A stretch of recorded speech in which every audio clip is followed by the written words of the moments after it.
panahon na iyan, kung ang ating kaloob ay pagsasalita ng pahayag mula sa Diyos, magpahayag tayo ayon sa sukat ng ating pananampalataya. Kung maglilingkod ang ating kaloob, maglingkod tayo, magturo ng tumanggap ng kaloob sa pagtuturo. Magpalakas ng loob ang may kaloob sa pagpapalakas ng loob. Kung pagbibigay ang inyong kaloob, magbigay kayo ng buong puso. Kung pamumuno naman, mamuno kayo ng buong sikap. Kung pagkakawang-gawa ang inyong kaloob, gawin ninyo yan ng buong galak.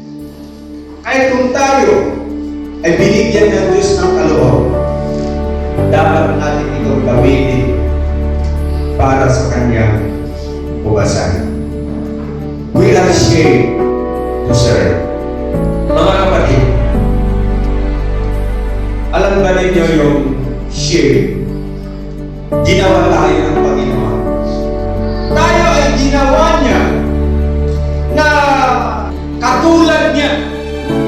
Then, kung tayo ay ginawa ng Panginoon na katulad niya, then maglingkod tayo din para sa Kanya at ibigay natin yung karapat-dapat na paglilingkod sa ating Panginoon. Amen.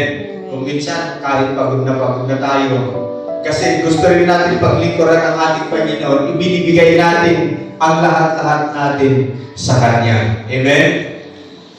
Kahit oras-orasan na magpahinga dahil may responsibilidad ka, dahil meron kang gustong paglingkuran at yun ay mas mahalaga pa sa buhay mo, mas mahalaga pa kaysa trabaho mo, dapat mong paglingkuran kung sino yung nagbigay sa iyo ng isang responsibilidad.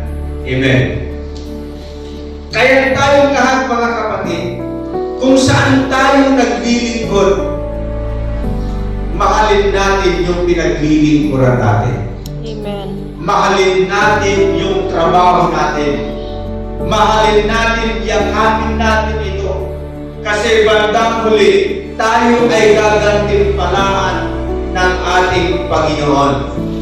At yung mga estudyante, mahalin ninyo ang inyong pag-aaral. Yung mga may trabaho, mahalin ninyo ang inyong trabaho. Kasi, yan ang gift ng ating Panginoon sa buhay ng bawat isa sa atin. Doon sa Efeso, chapter 4, verse 11. At binigyan niyan ang ilan ng kaloob upang maging mga apostol, ang iba naman mga propeta, ang iba ay mga ebanghilista, at ang iba ay mga pastor at mga guro. Kaya tayong lahat, mga kapatid, kung ano yung ginagawa natin, kung ano yung sinasabi ng Diyos sa atin, ay gawin natin o sumunod lamang tayo sa payo ng ating Panginoon. Kaya kung maglingkod tayo, gawin natin itong buong puso. Kaya kung maglingkod tayo, gawin natin ito hindi para sa tao, kundi ito gawin natin para sa ating Panginoon. Amen? Kasi kung ito'y ginagawa natin para sa Diyos, ano man ang mangyari, hindi man tayo napapansin, hindi man kalalihan yung nag-contribute natin sa trabaho ng Diyos, kung malaki man yung nagagawa natin sa loob ng iglesia, sa trabaho ng Panginoon, yan pa, ang ating Panginoon pa rin ang magbibigay sa atin ng gantimpala, hindi si pastor. Kaya kung maglingkod tayo para sa Diyos, hindi para kay pastor. The reminders for our service. Meron din mga paalala, meron din mga reminders sa ating paglilingkod. Deepen your knowledge of the Scriptures. Sa ating paglilingkod sa ating Panginoon, kailangan din natin mapalawak ang ating kaisipan, ang ating kaalaman sa mga salita ng Diyos. Dito sa 2 Timothy chapter 2, verse 15. Deepen your knowledge of the Scripture. Ano yung the purpose ng ating RIS program? Grow within. Grow within. Grow up. At grow up. Tama ba? Grow within. Ano yung una? Grow Grow up. up. Grow within. Grow within. Grow more. Grow deep. Grow more. Grow. Tama ba? Yes. So dito, deepen your knowledge of the Scripture. Kailangan may familiar tayo. Kailangan makabisado natin yung salita ng Diyos. Hindi lang natin ito kinakabisado, hindi lang natin ito minimemorize, kundi ina-apply din natin sa ating buhay. Na kahit napakarami tayong alam na eskratura o salita ng Diyos, kung hindi naman natin ito naiintindihan, at kung hindi naman natin ito ina-apply, ginagawa sa ating sariling buhay, walang kabuluhan din mga kapatid. Kaya ang sabi ng Panginoon sa kanyang salita, sa chapter 2 verse 15, sabi dito, sikapin mo maging kalugod-lugod sa paningin ng Diyos. Isang manggagawang walang dapat ikahiya at tama ang paggamit sa salita ng katotohanan. Dapat alam natin na tama yung pinaggagamitan natin, kung paano natin gagamitin yung salita ng Diyos. Kung paano natin ito ina-apply. Ang gusto ng Diyos, magbasa tayo. Meditate day and night.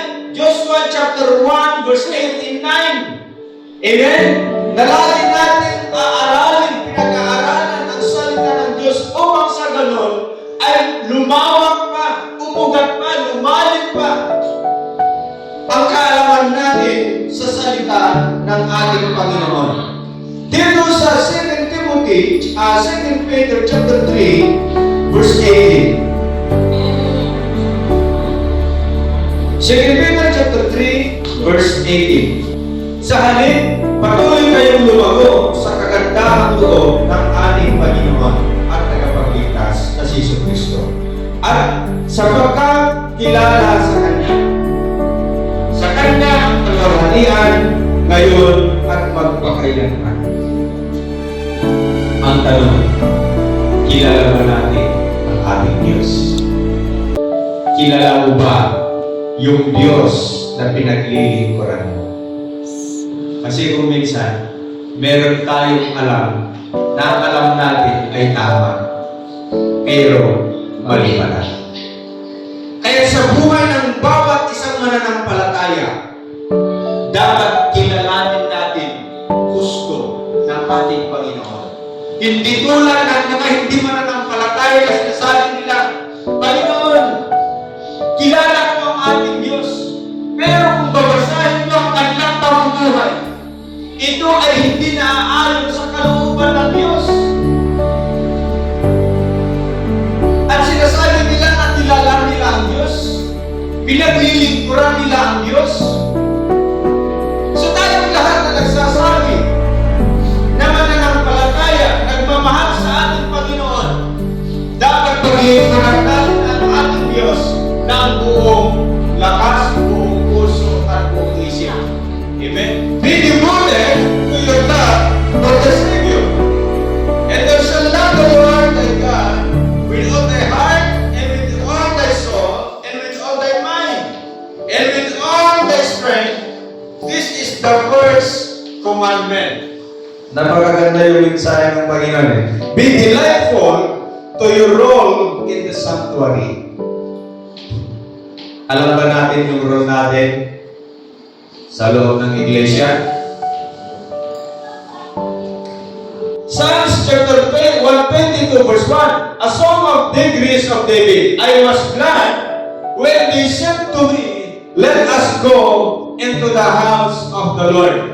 Amen.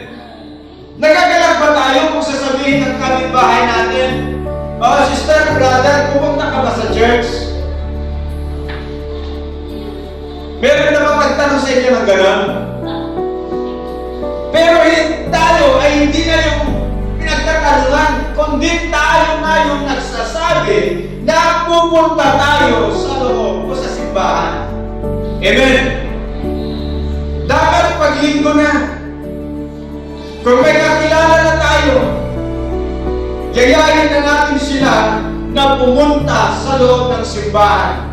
Samahan natin sila na pupunta sa simbahan upang maglingkod sa ating Panginoong Diyos na karapat-dapat na tumanggap sa ating mga pagpupuri at pagsamba. Amen? Kaya, mga kapatid, dapat makilala natin, dapat alam natin kung saan tayo nailugar sa katawan ng ating Panginoong Hesus. Upang sa ganon, doon tayo magtatrabaho, doon tayo gagawa, doon tayo maglilingkod. Hebrews chapter 10 verse 25. Ito na yung sabi ni Apostol Pablo sa mga taga-Hebreo na huwag nating kaliligtaan ang ating pagtitipon. Amen? Huwag nating kaliligtaan ang ating pagkakaisa na magpuri sa ating Diyos. Kaya sa linggo, pupunta tayo sa loob ng simbahan. Kasi sabi mo, Lord, namimiss ko na ang aking kapatiran sa iyo. Namimiss ko na silang makasama sa prayer meeting, sa Bible studies, sa practice, sa Sunday services. Pero kung tayo yung nagsasabi, I miss na kita, sister, brother. Pero pagdating ng linggo, wala ka naman. Di ba? Kung tayo,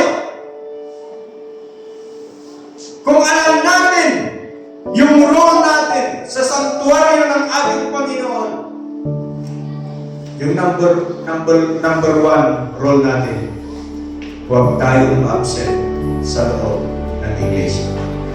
Amen? Dapat nandun ka kasi kailangan ka sa loob. Sa linggo na yun. The reward for our service.